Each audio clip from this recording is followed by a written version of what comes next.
Lately, a question I've seen very frequently is how can I make a scarf that doesn't roll?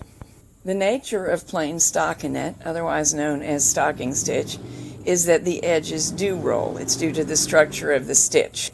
One way we can make a scarf that lays flat is to double it, make a tube of stocking stitch. To keep it doubled, we have to make a seam of some sort. So let's make a virtue of necessity and make this faux cabled seam. It makes quite a nice texture, and if you enjoy it, you may also enjoy my book, Can These Be Cables?, full of many faux cable techniques. There's no need to scribble frantically as you watch. I will write the instructions for several gauges of this scarf and place them for free on the Can These Be Cabled page on my website. A shameless attempt on my part to induce you to go look at that book. What I'm doing here is knitting about a 10-inch width of fabric. The eventual scarf will only be about 4 1/4 inches wide because we'll double it and we will lose a little bit of width by forming the cable. A wider scarf may be created simply by adding more stitches of width. I just prefer a rather narrow scarf when it's already doubled. In my eyes, it's more comfortable for most of us. Okay, I have plenty of length now for my scarf. And on this machine, I would prefer to scrap off and bind off in my lap, so I'll do that. Here's a little tip. If I leave a long yarn tail, I'm going to use 4 times the width of the knitting, which is more than ample, but I just want to be safe. Then I won't have to use a separate yarn to bind off. I can pick up my yarn tail and go from there. Now, a few rows of a completely different color will make my bind off as easy to find as possible. Well, the stitches for the bind off will be as easy to find as they possibly can be. In case you've never bound off from waste yarn, I'll do a few stitches here. I need to insert my tool into the end one of the main yarn stitches, make a chain stitch, insert it into the next main yarn stitch, chain stitch, and so on across. I obviously don't want to do what I almost just did, catch 2 stitches, just 1.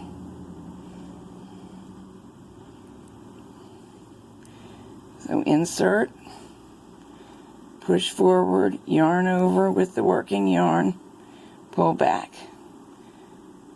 It's in my best interest to learn to make these as even as possible, and watch my right index finger. I didn't even realize this is what I did. I not only help it pull back the stitches, I'm using it to tension and cause the same length to occur every chain stitch. So once I get all the way across like this and pull the yarn tail through the last of my chain stitches, I can just remove the blue yarn and have a nice chain stitched edge. But for this particular project, however you bind off, we want to bind, oops, I don't want to grab the blue, I want to grab the pink. Bind off the first stitch, skip 3 stitches, make some chain stitches to take up that place. 3 chain stitches. 1, 2, 3, don't get bound off. And I'm doing that because we're going to need to ladder down those stitches. So I'll bind off the rest up to 4 stitches from the other end. We'll skip the 3, not including the edge stitch, and bind off the edge stitch. See you in a minute. 3 loose stitches here. They'll ravel down, which is exactly what we want. I know it's scary, but we're going to make use of it. And on the other side of the fabric, the other edge that is, the same situation. So we'll start them raveling. I'll do a few rows. it's easier to do just a few rows ahead of where you need to be. If you try to ravel down the entire length of the scarf, you may find it gets difficult to control. Now, I do not know whether I'm going to prefer my bulky latch tool or my rug hook tool, but one of those, bigger than what you would normally use. We'll be forming the knitting into a tube by bringing the two edges with the unraveled stitches side by side. For the very first, there's a little step that we only do once. Let's grab the first 3 rungs. Let me make sure I'm getting 3. There they are. Plus the chain that was getting bound off. But we skipped this area, but we did chain. Give it a twist. I do that again to make sure you got it. My tool is through 3 rungs plus the bind off chain. I'm twisting it around. That is just to give us a firm bottom edge. Going across to the other side, grab the corresponding 3 rungs and bind off chain. Give them that twist and pull them through those that are already on the tool. That should give us a firm lower edge. Now, 1, 2, 3 from the right. Pull through as though making a chain stitch. And here is where you see why we don't unravel too much at once. See how they'll kind of crisscross and confuse you? You just don't want it.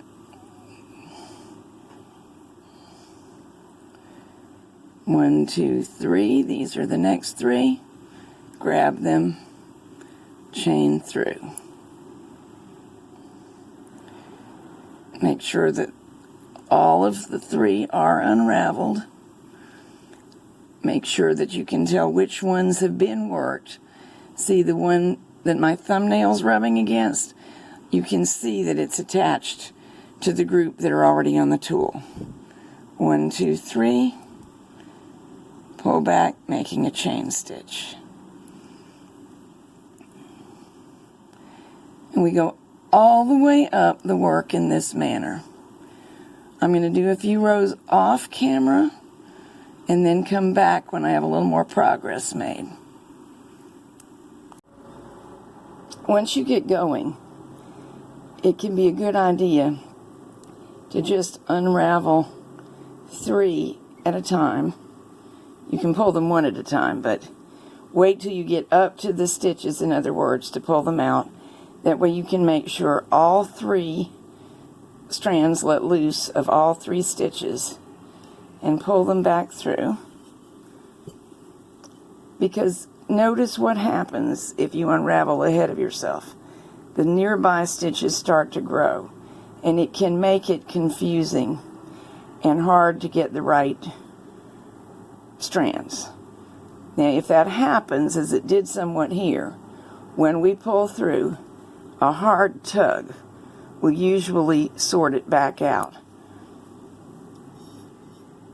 Even so, I think the technique, when you can manage it, of popping them loose, 1, 2, 3, across, 1, 2, 3. See, that one didn't really want to let loose because it's a little fuzzy. And with eyes on every stitch in real time, you can be more sure of doing a good job.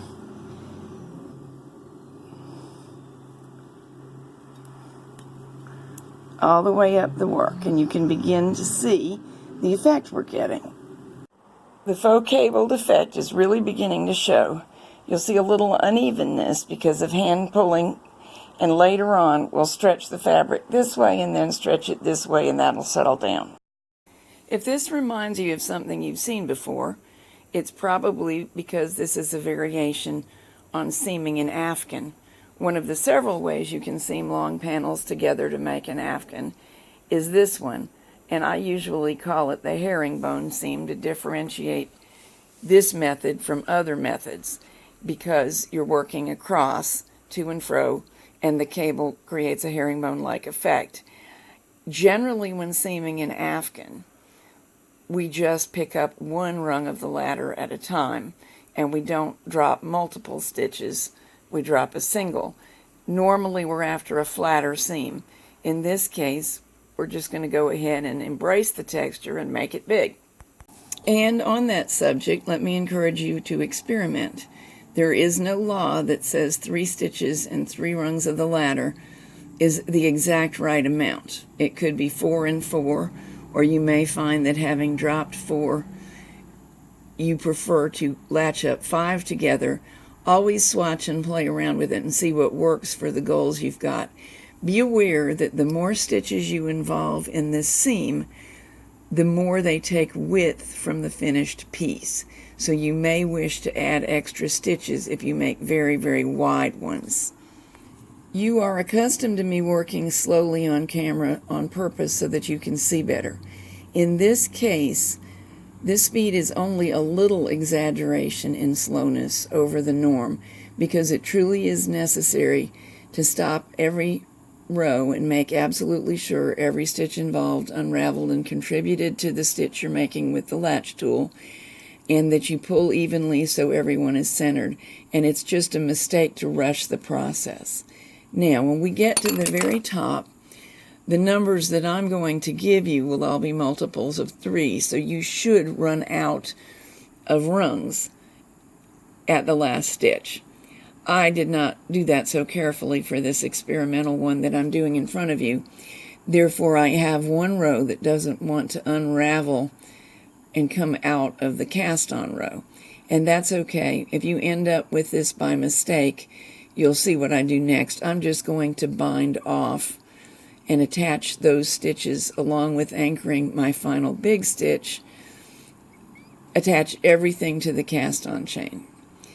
I left a yarn tail in this position when I cast on. It usually will, and therefore I can use that yarn tail to anchor all this together. The column of stitches we just worked is actually one long chain stitch with 3 strands of yarn involved. So there, we first anchor that. We definitely do not want those chain stitches backing down the column. Then we'll have to do it all again. Here are my 3 stitches that I need to bind off to the chain, and it'll be fine. Nobody will ever know or care. And there are 3 on the other side that have to be done. And then just go around and neaten up the edge, whatever it needs to look its nicest. This area will be at one end of the scarf, so it will be visible, and it will probably be an area that gets some abrasion and wear. So reinforcing it is a fairly good idea, and that's what you see me doing right there. All that's left to do is to flatten the tube so that the cable is running down the center of the right side. So find the center by folding it with the cable at one edge. Then the other fold will fall in the center back. Now join the center back to the cable. Pin the lower edge together all the way across and stitch both layers together, working right behind the chain stitch that is at the very edge. We cast on and chain stitch, and we bound off and chain stitch. So we have something nice to work behind that will make a nice, neat, and attractive edge. Durable, too.